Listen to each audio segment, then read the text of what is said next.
I've been thinking about people who really changed my life. I didn't connect with them by talking. I connected with them by listening. And then probably I was talking. But over time, I learned that there was a lot more to be gleaned and learned and absorbed by listening than talking. I've been watching a lot of the World Cup, and I'm a big soccer fan. I know a fair amount about soccer. Many of the announcers make me nuts because they're talking the entire game. And sometimes they're talking when really interesting things are happening, and other times they're not talking when nothing is happening. It makes me a little nuts. So actually, I often turn down the sound. The point is that they're not connecting with me. They're clearly connecting with many people who don't know very much about soccer, and their job is to do that. And it that makes a lot of sense. There's a much maligned figure in the world in general. His name is Yogi Berra, and he has a great quote that kind of sums this up.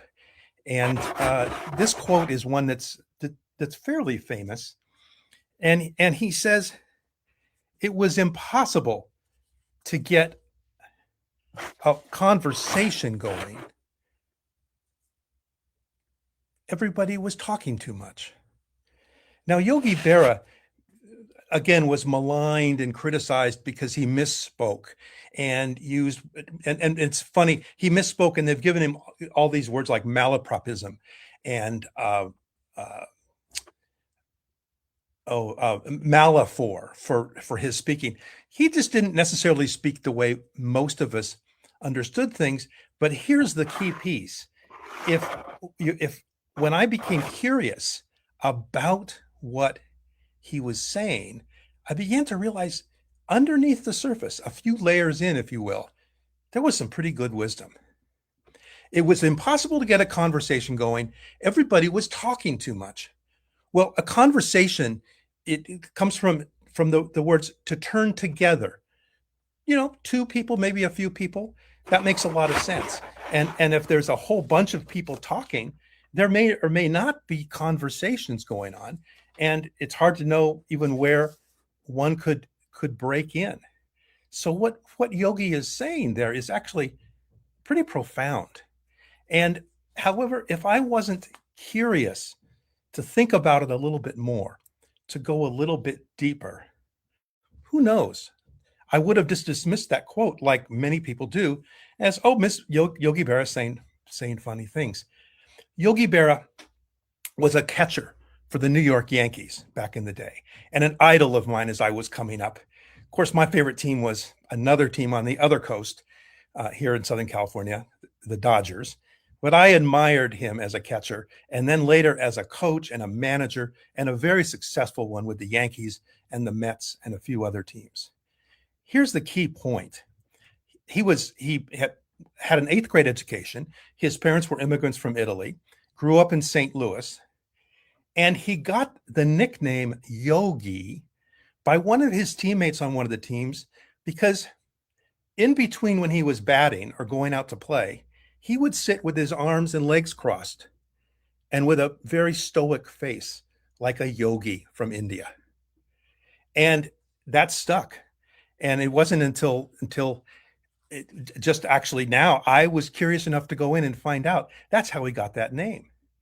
And what's fascinating about this is he was given all of these labels, yet what he was telling us is, not telling us, but letting us know is, if we're curious, we can learn a lot about what people say and how people interact and how we can interact and connect and be interested within a conversation.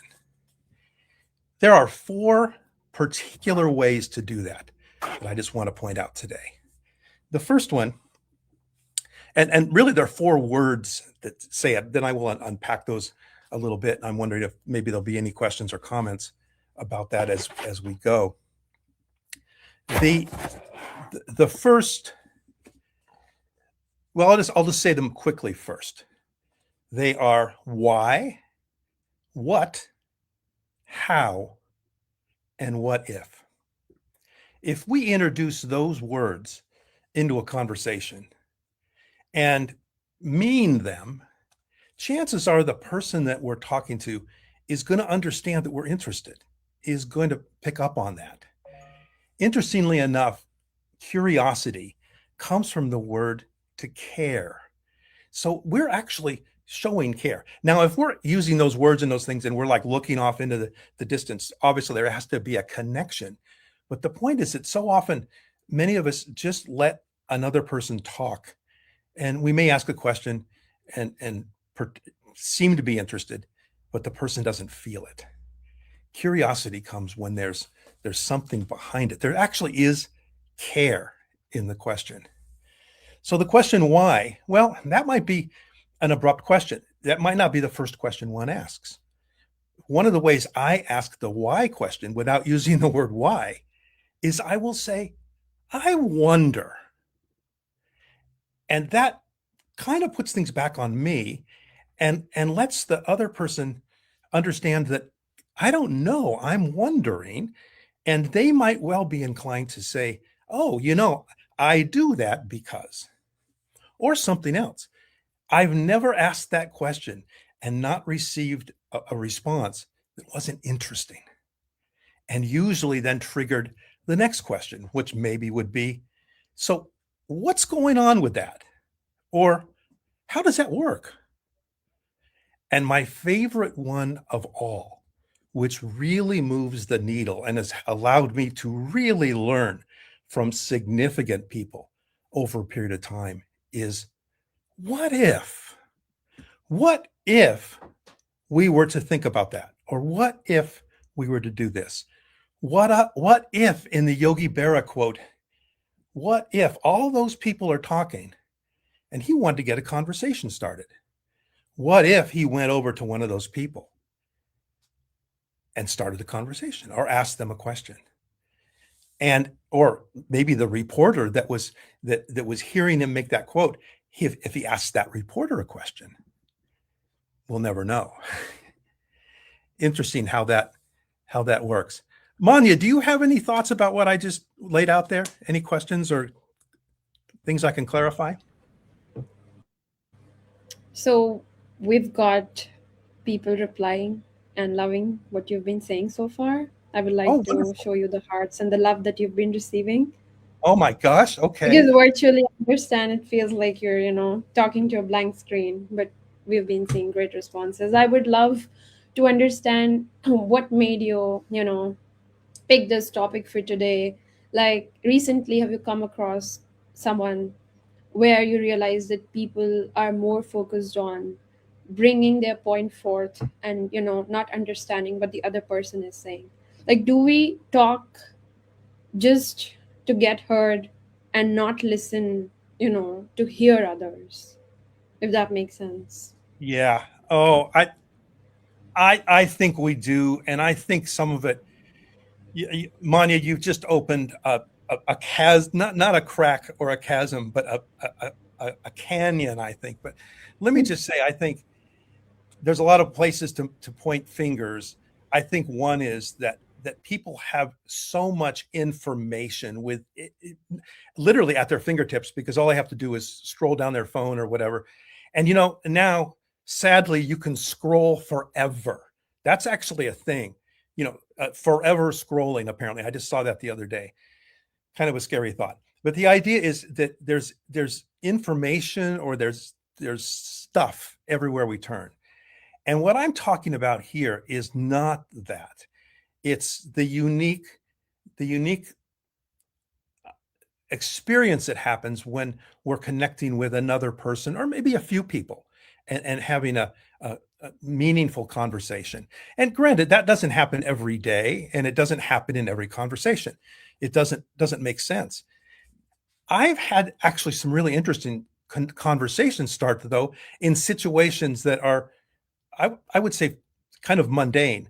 Someone in line at the grocery store, and they ask me a question of something that's in my basket, and and it's not like why did you buy that? They'll say, oh, is that a good brand, or is that a and sometimes the conversation has gotten very interesting because the line's kind of long, and I answer with, oh, I never tried that before. What do you think? And it goes back and forth really quickly. Now, are these profound conversations?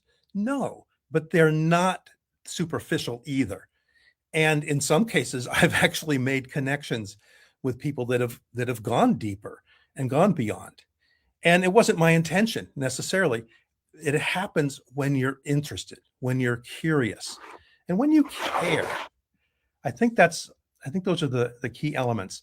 I'm going to leave aside for today. This maybe will come up in another live stream. All the issues of AI and those elements, which instill fear and all kinds of stuff in a lot of people.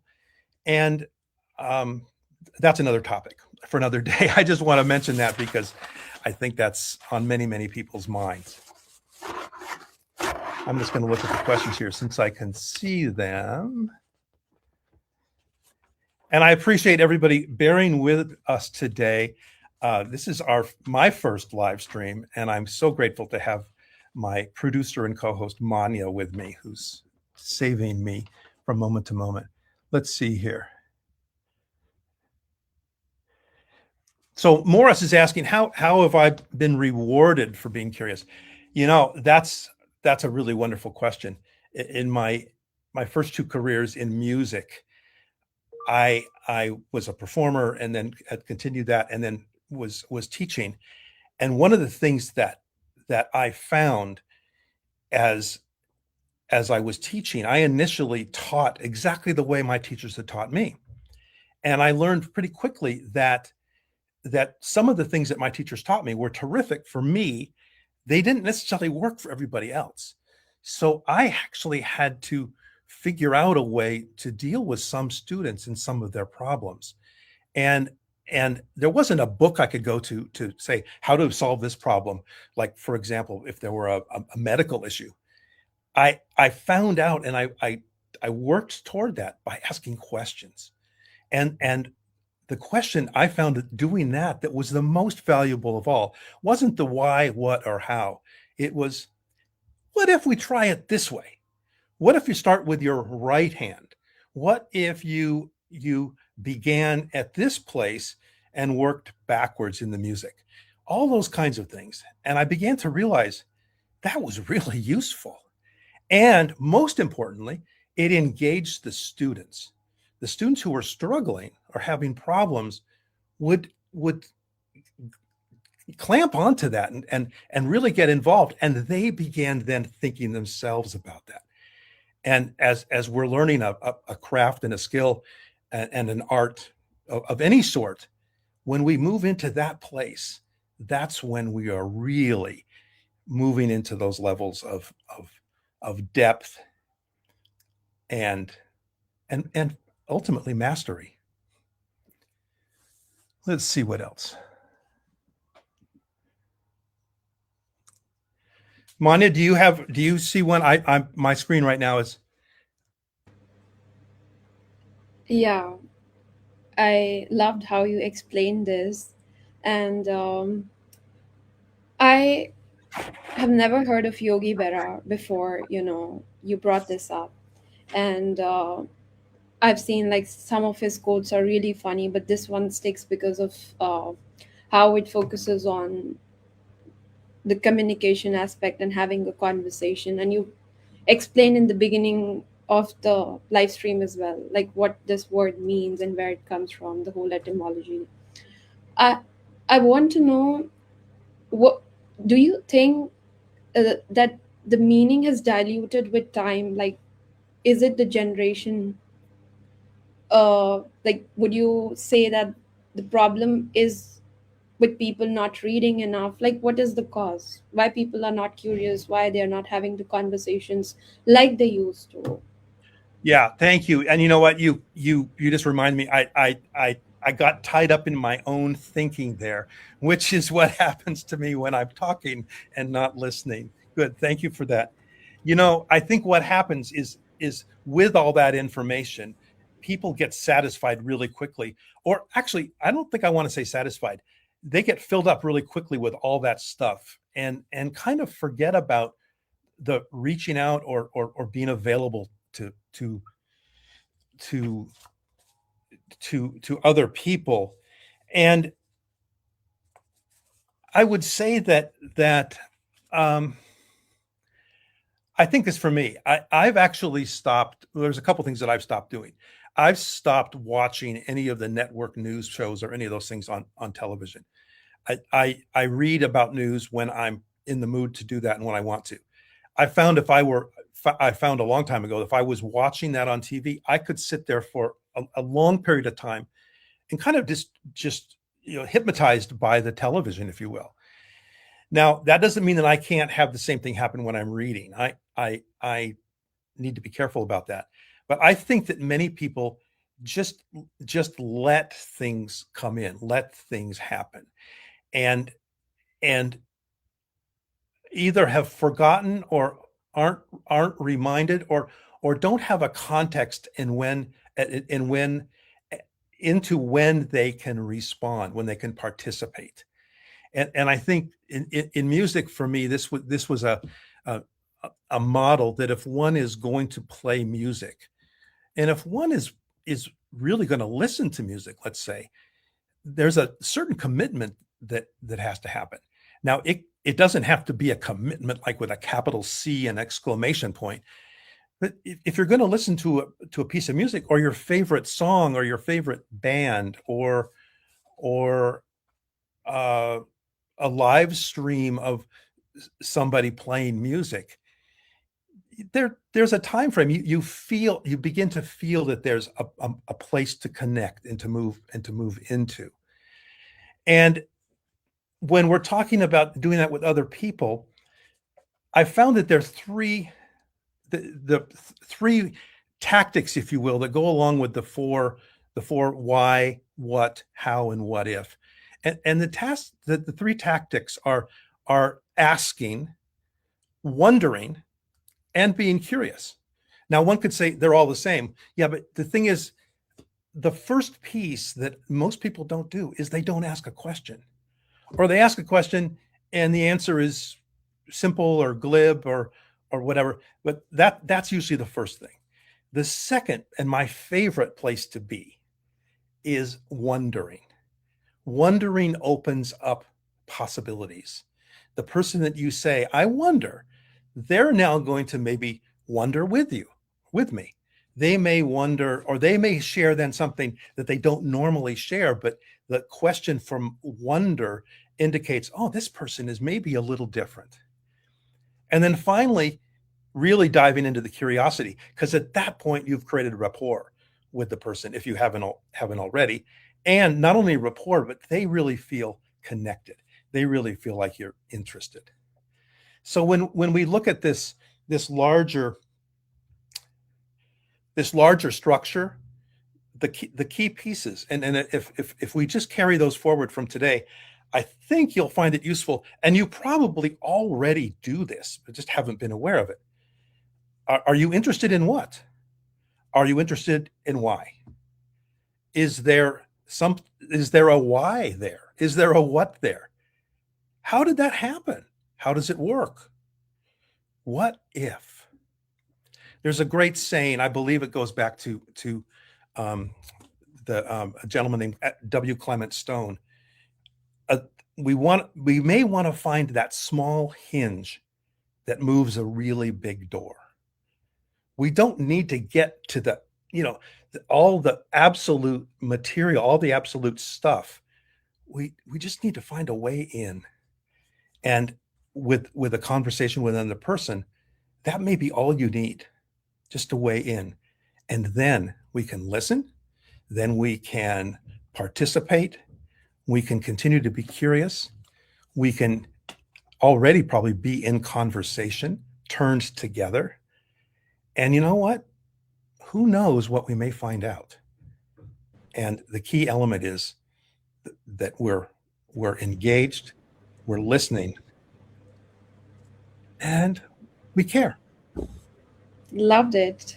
Since we talked about, turning together and listening and caring, I am really curious to know, do you think being curious is also like showing respect to someone? You're caring for their ideas, for their thoughts, because you're giving them a chance to express themselves. And I also have a question because I see a lot of people are not curious these days. They dodge the questions, and people want to have simpler and more laid back kind of conversations. How would someone gain back a sense of curiosity if they've lost it? What are your tips? Mm, yes. Well, I'm gonna go back, Manya, to those four words. If something has gotten your attention, and maybe you're not quite clear, or you want to convey that interest and curiosity without committing yourself too far, I would I would maybe go to the wonder question, and say, for example, well, I wonder if you could tell me, how has that occurred for you, or how does that work for you?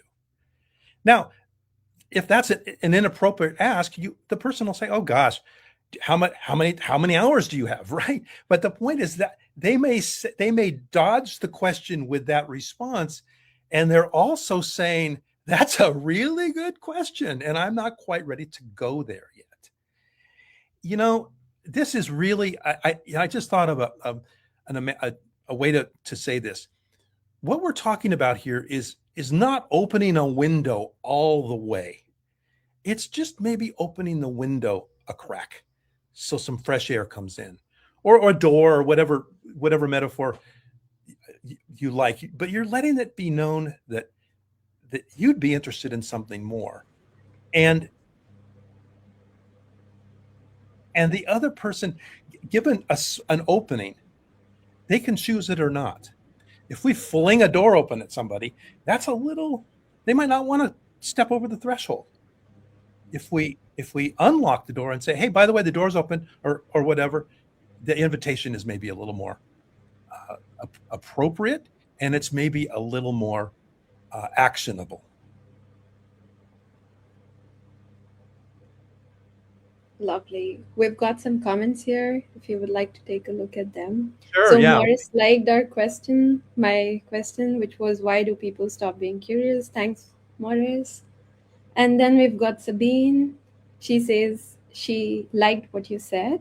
One person's curiosity can create curiosity for others. Oh, that's, yeah, yeah.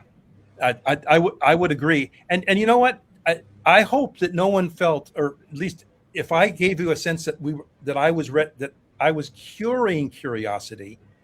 Curiosity already has cure.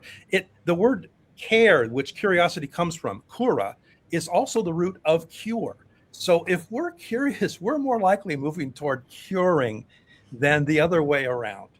So that's going to probably be another live stream. But boy, you are right on top of it if you are thinking about that and thinking about curing it. But I would say the best way to cure curiosity is to be curious yourself. Be curious yourself. Model that in your world in the most appropriate way. And I think people who are listening here will know what that way is. And and if not, please feel free to get in contact with me, and I'd love to have a conversation with you. Yeah, we'll save that for the next live stream probably since we're already approaching like 30 minutes. We've got a comment from Donald as well. Would Oh, you I like see to that. Oh my see that? gosh, Donald. Yeah, thank you, Socrates. Oh my gosh. Yeah, I left that out of today because that's, yeah, we could do a whole, well, people have made their careers on studying Socrates. Yeah. And the thing is, folks, I'd like to say that I'm telling you things that are brand new. None of this is new. These are ideas that have been around for thousands of years. And if you read Epictetus, if you read uh, uh, Marcus Aurelius, the Stoics, all these different things. And by the way, the Stoic philosophers were not called the Stoic philosophers at the time. They met in a place called Stoikos, and it became the name, and it became the word stoic. So when the fish in the bowl doesn't know that it lives in water, right? So in the context of people's lives, they were curious, and now we label their curiosity in a particular way. And I guess I share that because it's easy to think of it as a label. And I would rather say that curiosity, when you bring it really into your life, it's no longer a label. It becomes part of your name, part of your identity. Perfect. We've got another one, which is this one from Yogisms. It's, wow, quite a lengthy one.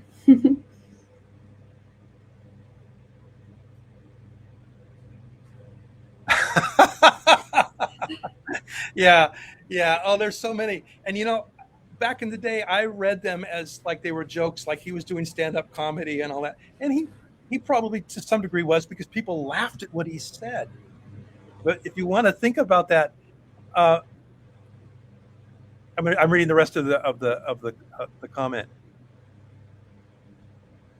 Oh yeah, overconsume. Yeah, I would imagine. Hey, think about this. Yogi grew up in an immigrant family in St. Louis, Italian immigrants.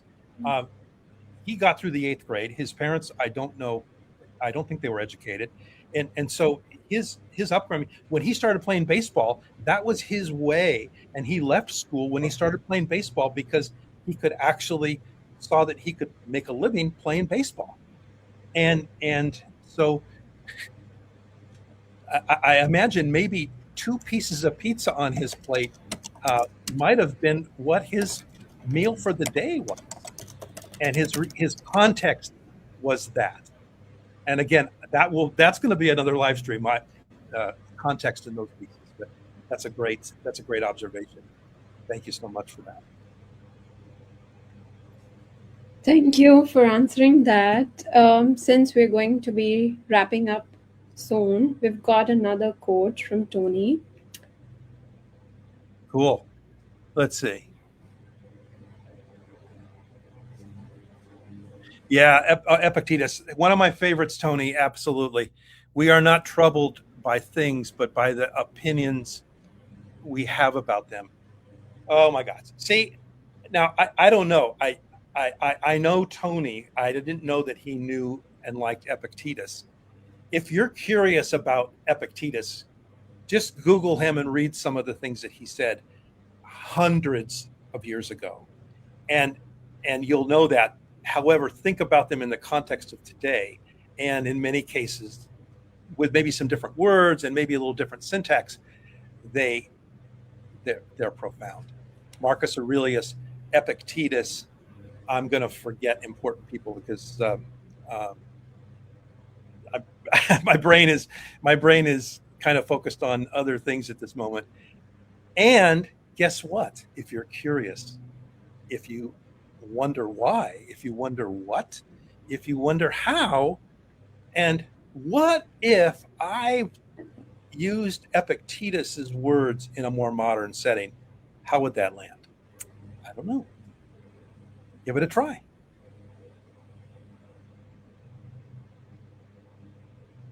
Manya, I think that we are probably at time here. Yeah, 27 minutes. we should wind down now. So what's one takeaway as we come to the end of our time today? What would you want our viewers and you know other people to leave with? What's one thing for those who would be watching the recording later? What's one key takeaway since our brains are overloaded with your great Well, mind? thank you. I appreciate that. There's two things I think that lighten me or light me up and excite me. One is curiosity flows both ways. Now it might not be there, but if you open the door or if I open the door to it, it can now flow both ways. The other person now can participate. And what happens when the curiosity is flowing both ways?